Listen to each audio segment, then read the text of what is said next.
discussion.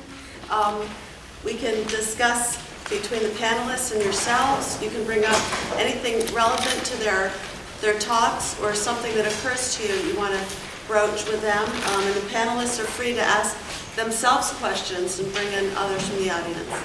So, Neil. Well, just a small thing, one procedural. Those evaluation sheets, we really appreciate it if you haven't done it while we're finishing up and you look into science. But Tom, it's interesting when you had that brick example. It reminded me a little bit of something else, like bricks don't kill people, people kill people. In other words, maybe I have to say something about guns, being if we shouldn't have them take away the bricks and take away the brick violence and take away the gun. That was my only small comment. It just struck me when we talked about that. Do we want to get into gun legislation?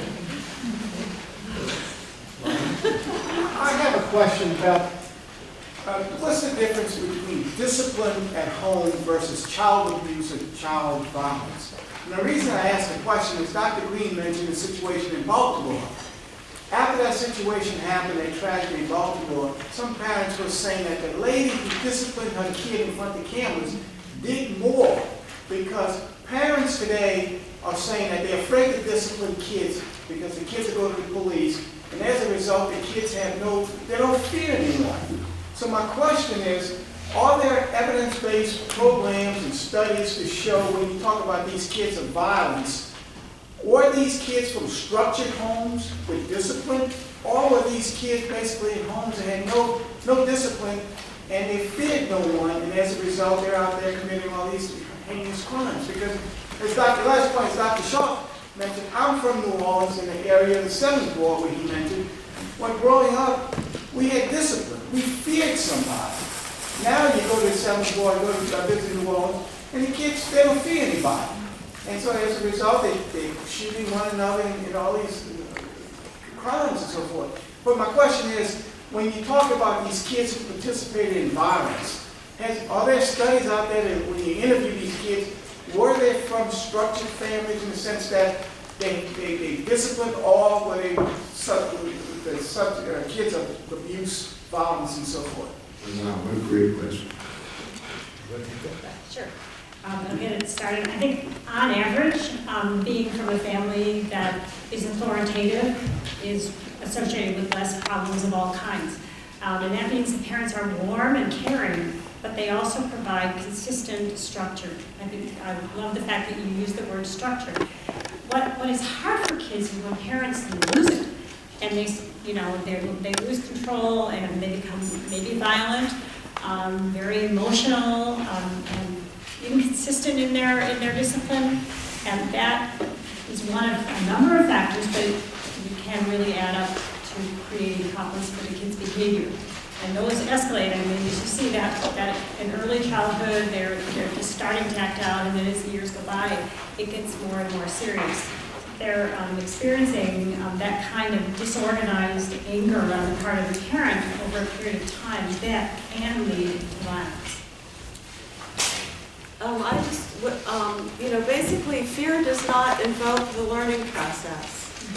In fact, it shuts it down. Just coming from a cognitive learning standpoint, if we want children to learn good social skills, social competencies, and self-regulation, we need to demonstrate it ourselves to our children, not only within the home, but in our schools and communities.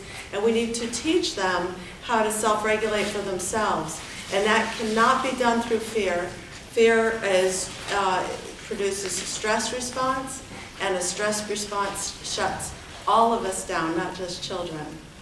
I just want to say one brief thing. In one of the most well-known longitudinal studies, a key, if not the key, protective factor which insulated kids from becoming violent was sitting down and having dinner with their parents.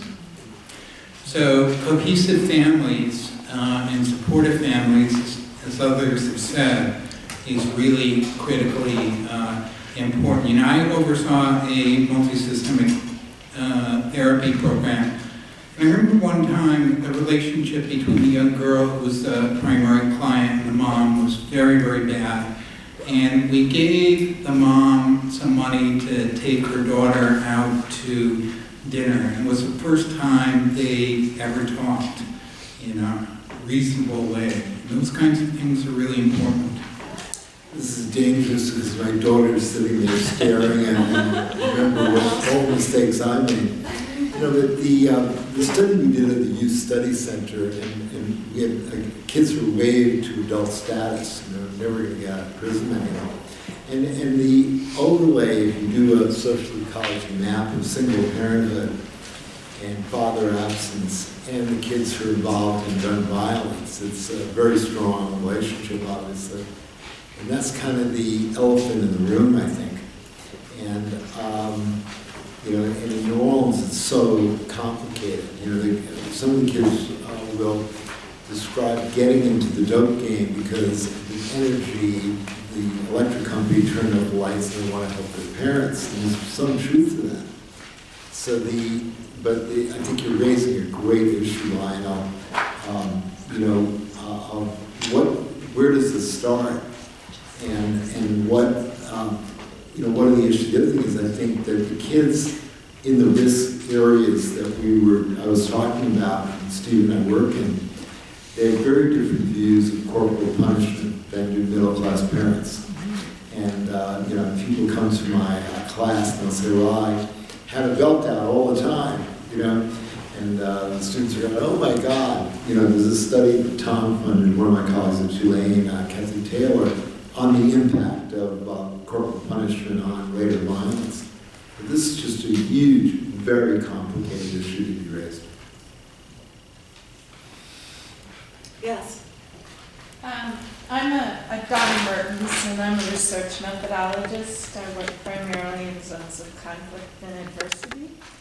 And so I'm curious about the nature of the methodologies that are being used to make the claims of evidence-based practice in the coalition, what the nature of conversation around methodology is in the coalition.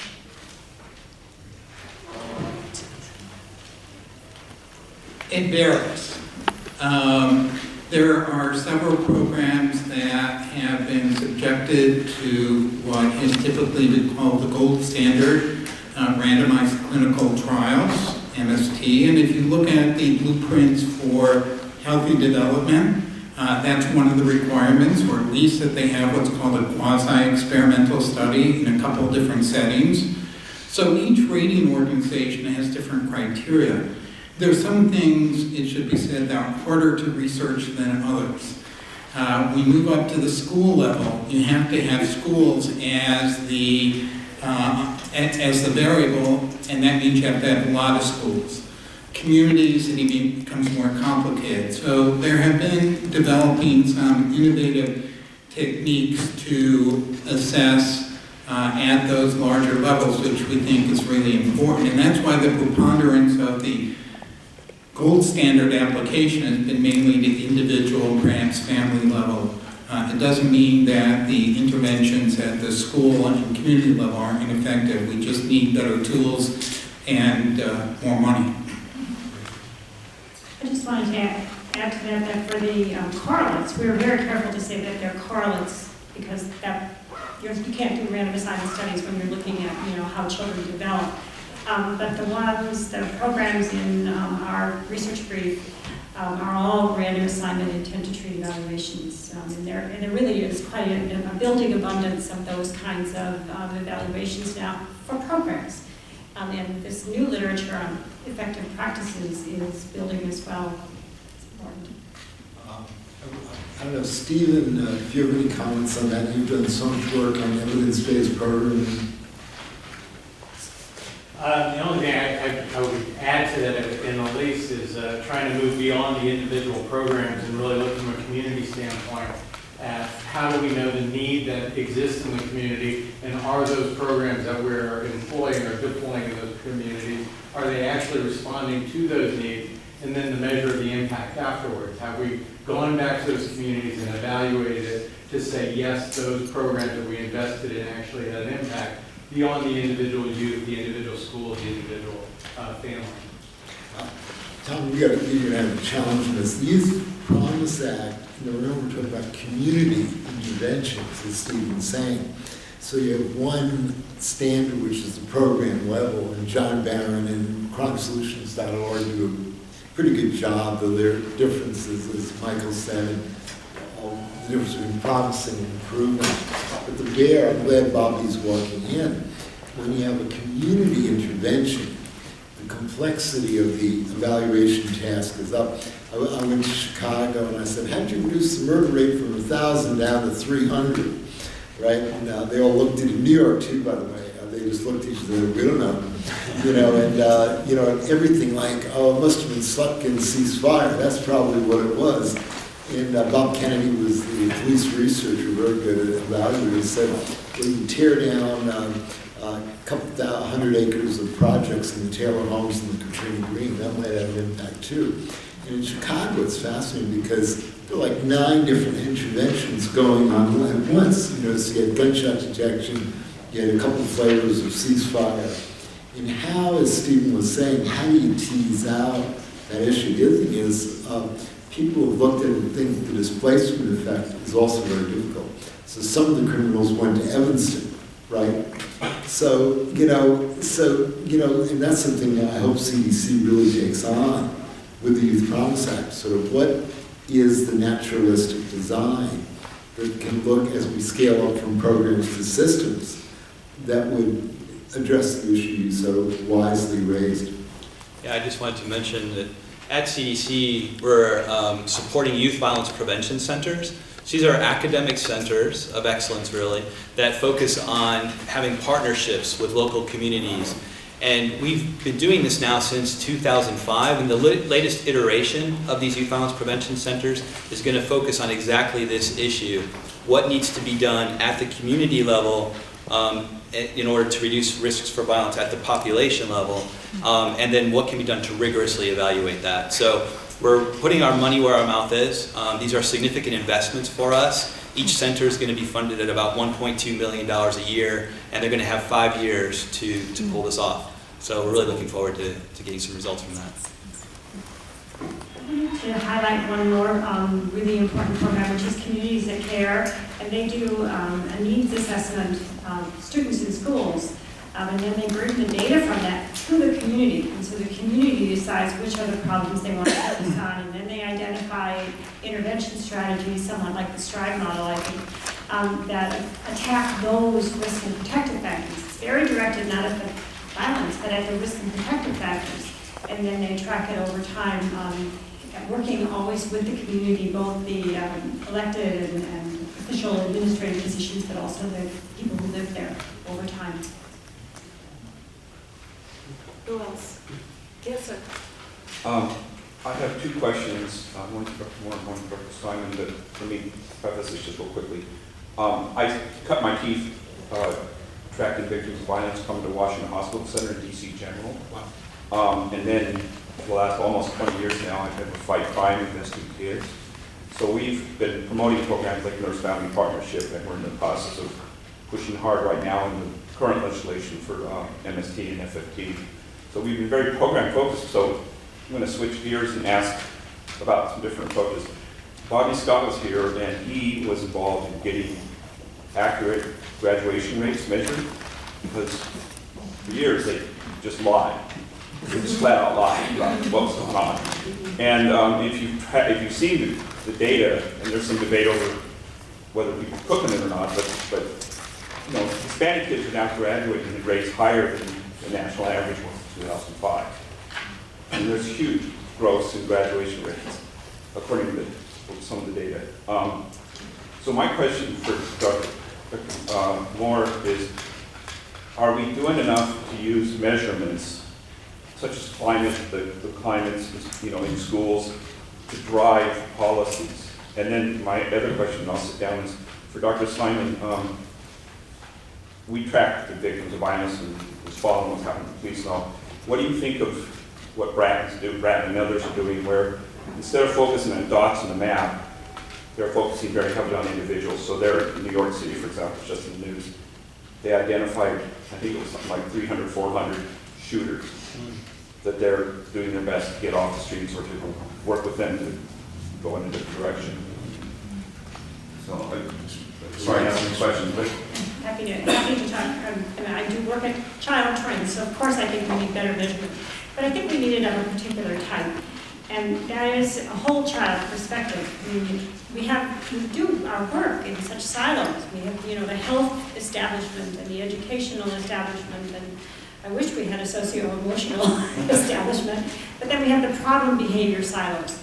And children are whole people, and their health affects their educational success, and their behavior affects their health risks. And if we would start to think of them as whole people growing up over time in these ecological settings, families and schools and neighborhoods, I think that's how it actually unfolds. And I think we need to measure that unfolding process in our research, and to some extent in communities, if we possibly can.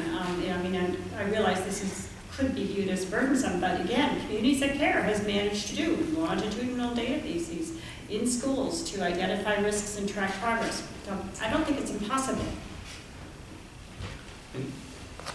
In response to your second question, the way you described it, it makes me think of that chart that I showed with prevention on the left and response on the right. And the answer is, I think we need a comprehensive approach. We need to do all that we can to get perpetrators off the street and to hold perpetrators accountable, but I would still put that in the response category. In addition to doing that, we need to look upstream so that we can prevent the next generation of shooters, from getting on the streets. So we need prevention as well. I assume Eli Silverman in New York. He's written a series of articles that ComStat in all its forms. These data minings are racial profiling on speed, basically. And the ITRIN effect of that, and also garbage in, garbage out. What's the level of knowledge about those 300 people? And we have an ex-CIA guy in New Orleans, and they use the technology to kill folks in Afghanistan to target gang members in New Orleans. And I think there's a critical perspective on those kind of efforts that you're raising that's very important to think about. You mentioned Bratton. It sounds like David Kennedy's approach is ceasefire. Actually in Oakland where Kennedy and Bratton, showed up at the same place, same time. Right. Homicides dropped. Right, and Gary McCarthy embraced David Kennedy when he was in Newark, and now it's a big mess in Chicago because you have the two programs, Cure Violence and Ceasefire. What David emphasizes is looking at that 1 or 2% that are the most violent, and he uses peer pressure by doing social network analyses to pressure them to refrain from violence. It's really a norm-changing project based on deterrence and group pressure.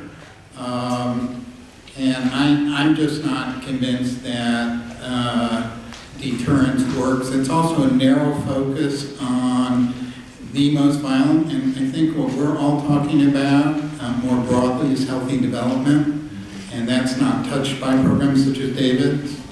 Yeah, that's why I did the context about NFP and MSD and FFT before I asked those questions. By the way, Nurse Family Partnership is now developing a group model which is more broadly available.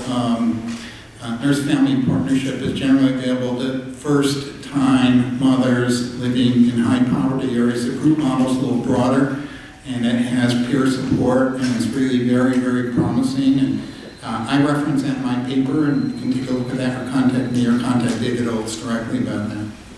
You were jumping, sir. Yes, you've been very patient. Yes, I spent a good bit of my career in federal government looking at things related in youth development.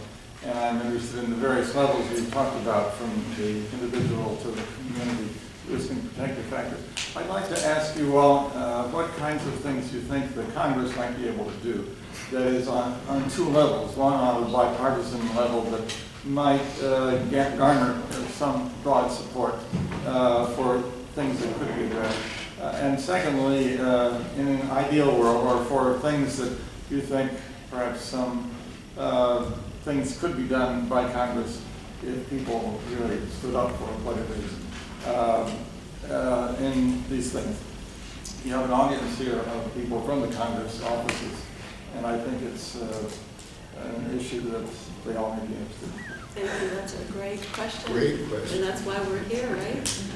Bobby, do you want to say anything about that? Oh, no. Who's hiding? Well, I think a couple of thoughts, certainly, in terms of what's going on. You see the evidence of all the bipartisan efforts underway relative to mostly a focus on responses to crime, getting better responses, working with sentencing to make them fairer, sentences fairer, eliminating mandatory minimums or at least reducing them significantly. And there was a meeting today of the Coalition for Public Safety, which is the Koch brothers, ACLU-led coalition with a broad base of liberal and conservative organizations and individuals, meeting with the Cut 50 group, which is led by Van Jones and by Newt Gingrich, which does the same thing. And they've come together and they're bringing in more focused on a bill that Representative Jim Sensenbrenner, head of the House Crime Subcommittee, and Bobby Scott, former head of the House, head but ranking member of the House Crime Subcommittee, that addresses these things. And so at the same time, Bobby Scott is pushing the Youth Promise Act. So they're trying to respond to the current kind of epidemic, the flood violence that's occurring with solutions that are common sense and good sense, and moving toward evidence-based, kind of from a hierarchy, do something more sensible first and then do something that is backed by evidence, and then is working on going upstream. And that's where the Youth Promise Act, that's where we're trying to push them to do both and, do all of that. But let's get ahead of it to the extent we can. So I think that's coming, and I think this is a good time to push from all of those fronts. I want to follow up on that by having worked for decades on teenage strawberry and give an example from that, because in that area as well, there was a report called No Easy Answers, and eventually that was replaced by a report called Emerging Answers. And as you may know, in the Affordable Care Act had $100 million for developing new programs and replicating existing programs. And the teen birth rate has gone down a lot because of these programs, and for probably a variety of reasons embedded in families and communities and schools as well. I think that is a really important approach. I think the question in my mind is the sustainability. When these programs are scaled up, how are they going to be sustained long term? And we do know that the budgetary expenditures, the investments that we're making, let's call them investments, that we're making in children have declined.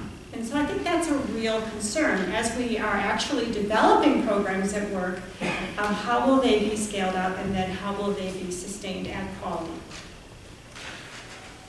I think this is something Bobby and I have debated over the last decade, basically. The conservatives have a series of theories of crime. You go back to the Bush administration, Bush 2, Code 6, some of the targeted intervention, and with the focus on the risk of the wolfgang bottom of the pyramid. In the sense, these are the highest risk kids. And I think the sort of broader prevention efforts that Michael said tends to be on the other side. Now, the question you're asking is fascinating. Whether I'm having a meeting with Vitter, Senator Vitter at 9, so I'm going to try this out. What you're asking is fascinating. What is the common ground? Because obviously, to get this through, we've got to get an accommodation across the aisle, and that's obvious. So, and I think one of the critical issues might be risk assessment. Within the framework of Youth Promise Act, is there some legitimacy to targeting these extreme risk groups, not to throw them in jail, as you were referring, but for a very intensive kind of programming? And you know, I think the conservatives get very squeamish with crime and prevention. You go back to John Q. Wilson's book, Thinking About Crime, and Wilson, neoconservative, argued that you go broke before you end crime. You know, when you do crime and prevention, housing, education, all that stuff.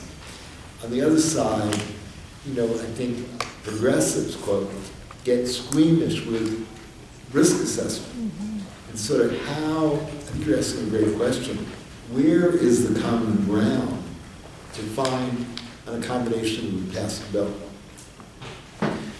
I think also, in terms of juvenile justice, the MacArthur Foundation Models for Change has really supported some very promising alternatives to, at all levels, of arrest, detention, incarceration, and they are looking very, very promising in really reduced costs.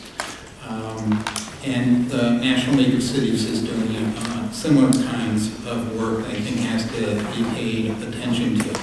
And of course, what's his name? The Washington Institute of, I forget the name of it, Steve Aos is at, and that is really, Steve Aos is an extraordinary economist and a master of meta-analyses, and he's hired actually by the state to provide nonpartisan, real-time feedback of the effectiveness of the programs. And I think that's paid off really well. If we could replicate those kinds of models and agencies that are nonpartisan, and really looking at the economic and real impact of programs in real time would be really important.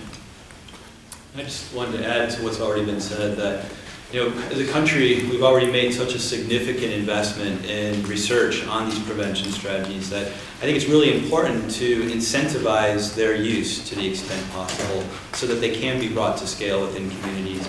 But in order to do that, we're also going to make sure that there's an appropriate infrastructure and that the capacity is there to really bring these strategies to scale. The other thing that I would add is that we need to keep the research pipeline flowing. You know, that we have a lot of strategies, but there's a lot of innovative ideas out there. There's a lot of things that are currently happening in communities that haven't been evaluated yet, that need to be evaluated. So we need to continue that research investment. You were trying to get in here. Yeah. Yes, I'm a doctoral student, right now, ground scheme doctoral student with that, and I noticed that, you know, all of y'all are doctors, and you all are disproportionately non-minority. And so my question is there a lack of minority researchers doing this kind of work, particularly when we talk about, you know, mainly minority communities? And yeah, that's my question. Yeah, we've. Yes. Yes. Yes, definitely noticed that in the coalition. We've been making efforts to be as diversified as possible.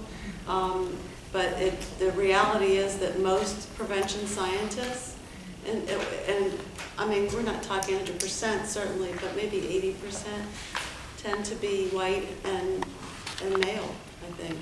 Well, you know, Jennifer can actually speak to that. Do you know what? Well, so we have so many people in Society for Prevention Research. Jennifer is the head administrator for that organization and has her finger on the pulse of who the prevention scientists are.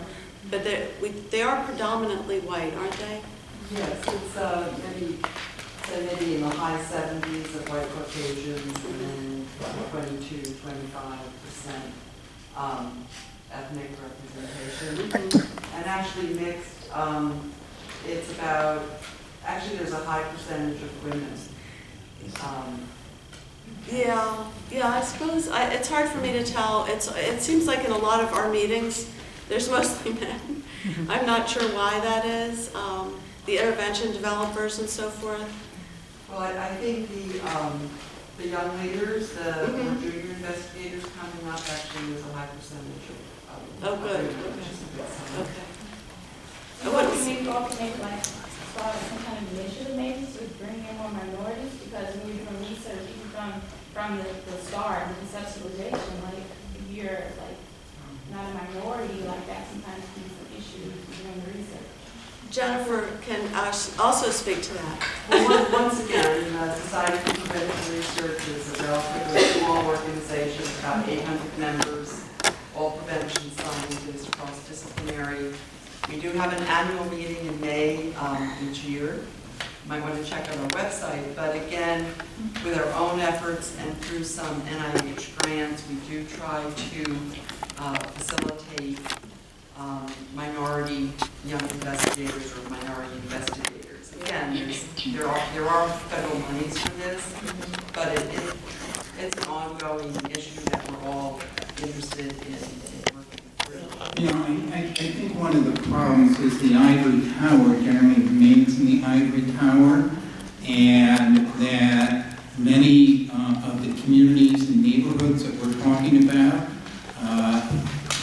see doctoral students, mainly white, going into the community, doing the research, and essentially exploiting them, and then never coming back. So I think that we need to, one way to promote this is to, you know, for us to work with local, you know, young people directly and help them develop the skills. You know, my particular bias is towards community youth organizing.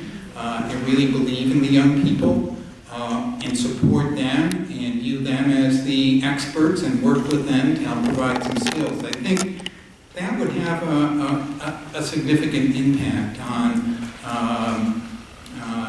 many of the communities that are overwhelmed and predominantly Black and Latino. I think that is an absolutely excellent point, and I'm going to put that on our agenda for our next board meeting, is to develop an initiative for the coalition. You know, I have a special issue of a journal coming out at the end of the year on translational behavioral medicine. It's about translation, and it focuses on prevention, and one of the chapters is on cultural sensitivities and, you know, all the sorts of things that we need to keep in mind when we're doing the research. And it's written by a prominent African American prevention scientist. But, you know, that's it. I felt the paper was very important to have in this issue, but it certainly needs to be elaborated on. So I'd very much appreciate your comment. My name is Phyllis Lawrence. I'm a facilitator with the Alternatives to Violence Project. I know there's a number of projects called that. This has been around since 1975, developed by inmates at Greenhaven Prison in New York, along with the Quakers. We are now in 40 countries around the world and in almost all states, I think, and in many prisons within states. We also do workshops in communities. And the principles of AVP is that it's a volunteer process. So as a community facilitator, I don't go in and do to anybody in the prison. I am one of the team of facilitators, and the other 3 or 4 people are prisoners. And they have changed their lives using the Alternatives to Violence Project efforts and mechanisms. So I think, Dr. Green, you were talking about the 8 C's. When you made that list, I'm thinking those are exactly the comments that people post-workshop and basic and advanced workshops talk about. That they've been able to feel more sense of self, that they start feeling connected, that they have a community even within the prison. It's the one place where, despite color and religion and age, that they can come together and develop relationships. It's not happening in the schools nearly as much because schools are often resistant. I'm also a substitute teacher, so I understand the pressures teachers have. I want to talk to Dr. Simon, since I hear that he's saying CDC is looking to fund some things where it's definitely involving everybody. And when it's done with the kids, it's the same thing. The kids become the facilitators. So it's really trusting the process. That's our motto. Thank you. Thank you. One last question. Dr. Shelby, you were mentioning how the budget cuts are taking place from $1 billion to $89 million and so forth. And I guess the frustration, I guess the question is, how do you overcome the frustration when you come up with an idea that can address an issue of preventive care as it relates to violence and so forth, but yet there's no money on prevention? The Congress is willing to put money in building prisons, but when it comes to preventive, it's just like the debate in healthcare. There was no money there for prevention, when yet everybody would pay for every dollar you invested in preventive care on the healthcare side. You save $20, $30, $40. So my question is, how do you go forward when you all have great ideas that your research shows that can make an impact? Do you now go to the foundations or other agencies for funding? Or where do you go to overcome overcome that frustration. And again, Dr. Simon, I'm glad to hear you say that CDC had someone in the pipeline to address it. But overall, where do you go? Because preventive care seems to be the bad word on any area. Preventive care and healthcare, preventive care and criminal justice. I wrote a note to Bobby. Our finest day in the Youth Promise Act, we got a Catholic priest, a guy named Gal, and an FBI agent, especially in charge, Bernazani, to support us. You know, and sort of how do you make this a mainstream movement? You know, rather than a niche cultural movement. And that's the question on race important, but also, you know, this should be the normal way of doing business. And sort of the risk is it self-limits, that there's a group that agree with these ideas. You can't broaden your political baseline, and I worked together for years, and you would say if you can't get it through the Senate, which was more conservative at that point, don't waste your time, right? In fact, we're talking, I think, about the Youth Promise Act. So in that issue, sort of, at what point, maybe you're the best person to answer that, do you and Howard and the other people who've done this at CDC, how do you build a political base, broad political base for what you're doing?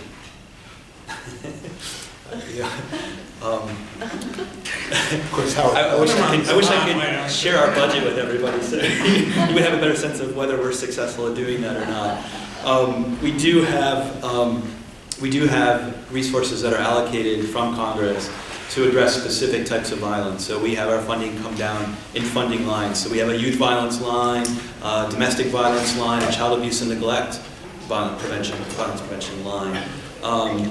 And the system that we have at CDC is, you know, we focus on demonstrating the impact from our investments that we make, both programmatically and research. And that's how we can show the benefit of, you know, continued and ongoing and maybe even increasing investments. We make people aware of the gaps that exist, both programmatically and in terms of research. So we're always working on refining our research agenda and making that publicly available and articulating kind of what the needs are. We use the best surveillance data that we have to document the public health burden associated with violence. So for me as a federal employee, my job as a researcher is to put the evidence out there, to present data, and to allow people to make the best decision possible. I'm not in a position to advocate for resources. I have to say something. We have 5,000 police chiefs, sheriffs, and prosecutors all over the whole United States. And we've been working, I'm with Fight Crime Arresting Kids. We've been working from Nurse Family Partnership and press events all over the country and to meet with people. Bratton was with, she was then, you know, First Lady Clinton to promote preschool. But one of the best ways to do it is to get people who are trusted and not to see public health and police and everything as, you know, there's a dividing line. I think the Cardiff thing is really exciting.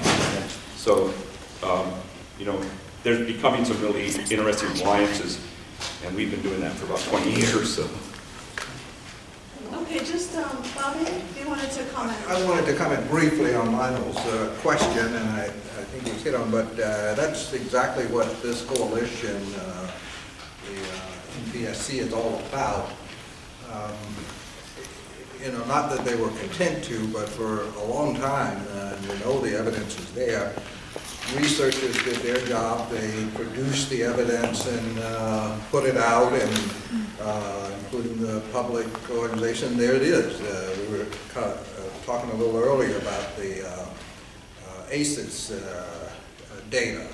The what's the adverse childhood experiences. Stuff that's been there all the time that tells the whole story of what's wrong and how to, but just not really out there in the lexicon, and certainly not in the policy arenas. And so what we're trying to do is bring that out now, to do these kinds of briefings, to begin to at least start the conversation with the policymakers. And for policymakers, it's the political system that gets in the way.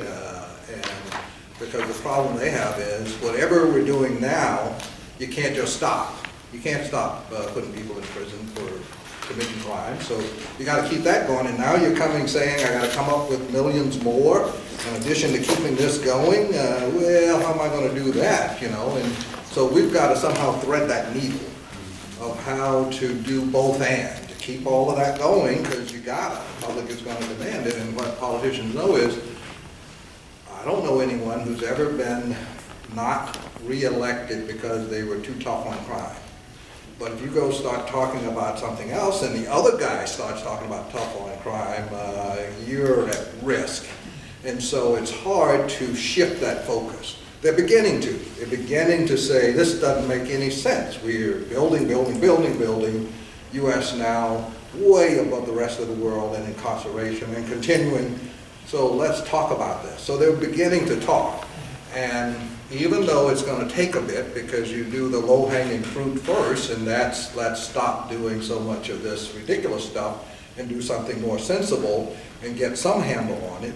And as soon as we get all of the responses to crime perfect, doing exactly right, somebody's going to ask the question, why are we waiting to respond? And that's when the stuff that these folks are talking about is going to come into play. So it's evolving. But it's going to take all of your efforts, all of our efforts, to help the members of Congress. They want to do what their constituents want and get a handle on this, but they've got to deal with these realities of what the political process requires. And so it's going to take all of our efforts and all of the efforts of advocates and everybody else to give them the kind of climate that will let them. I think the kinds of discussions that are going on right now, even today, is an example of how that occurs when the Koch Institute and the Gingriches and the other folks who have been clamoring for the other side of it begin to say, let's talk about this. That frees up the members of Congress, like Chairman Sensenbrenner, to be able to say, well, all right, let's look at this and see what makes sense. And to be able to say things that 3 years ago, I didn't hear. Bobby Scott and others were saying the same thing they're saying today, but it was not a climate that folks could feel empowered to respond to. And I think that's coming, and I think that's the process. Very good, thank you. If I can, Yes. I'm trying to put board member with the CDC as well. If I can just put a slightly finer point on Dr. Simon's statement before that picks up on what Bobby was saying as well, a really good example of preparing the climate and encouraging people and helping them understand the work we're doing would be actually a budget line of CDC's, which was our youth violence line. About 4 or 5 years ago, it was actually zeroed out. It went from $19 million to $0. And it was just because of a lack of understanding of the work that was being done. Fortunately, it was restored at $14 million, so that was good because our program wasn't completely lost, but it's just a great example of how preparing the climate and helping people understand and educating them about the work that's being done and the importance of the work being done is really an eye-opener for a lot of members who just aren't aware. Also the competing priorities and the zero-sum game, that all comes into play, but just understanding some of those, the importance of making voices heard is really helpful as well. Excellent, yeah, good point. Good point. You had a question? Well, so I have, thank you, first of all, I should say, for this panel and for this opportunity, because it's just wonderful to bring everybody together and have this opportunity, so thank you. My mind is swimming with so many ideas and thoughts, I don't know where to begin, but I did just want to point out, I think one group we didn't hear reference was also Native Americans, American Indian population, the tribal community. I've had the honor of working with tribes and talk about historical trauma. It's a whole other ballgame, so I did just want to mention that. I don't know if that was intentional, but we just wanted to point that out. In my own career, I've straddled in community-based work and research and evaluation and have been a deputy director in a juvenile justice agency, so I have so many reactions, but one of the things I always come back to is school-based mental health or school-based health centers, and I'm listening to this discussion and trying to understand, you know, and the irony of being here and what are the policies and the pieces we could push. Couldn't that be a model in this country, whether it's rural communities or it's in the city where you have a center, it gets to school climate, you have, you know where I'm going with this, but how come we don't have that? Or how can we get that, to put it positively? And I mean, I'm happy to describe it more, I'm sure you know, but I would love to see that. We're out of time, but I do want Kristen to respond to this. Yeah, I'll be very brief. We did a review of integrated student support school programs recently, and certainly I think that's a very promising model. And kind of partly to respond to the previous question, I think one of the reasons I'm pointing out that there are these common correlates of violence is that, you know, if we invested in these things, then we probably want to invest in anyhow, like school success and avoiding child abuse and neglect. If we put more resources into evidence-based programs in that, we would have better outcomes across the board, better school success. And doing it in, I mean, schools are where the kids are. So doing evidence-based programs that take a whole child perspective in the school setting, I think, is definitely a way to go. And there is, I believe there is even some money in the ESEA to encourage this. I would, I gave a talk once called No School is an Island Unto Itself. And I think, and this goes back to John Dewey, the whole notion of community schools. I've kind of forgotten about that, but there are buildings and places that can be used much more effectively and more broadly than they currently are. So I think the idea of using the schools in broader, more innovative ways is really important, and there's some good evidence to support that.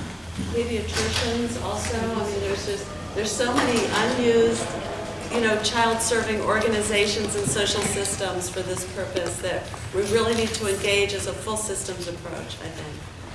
So, and I just, one thing, you know, we're all focusing on the incidence of violence and how to respond to it when it occurs, and we're also talking about developmental issues and, you know, a lot of, I mean, there's this elephant in the room and it's got all these different parts, and each one has a different age, you know, and we want to, you know, want to dissect it at its different parts, but we also need to ask, you know, how did the elephant get in the room? I know it's a ridiculous metaphor, but how did the elephant get in the room? A lot of it has to do with poverty.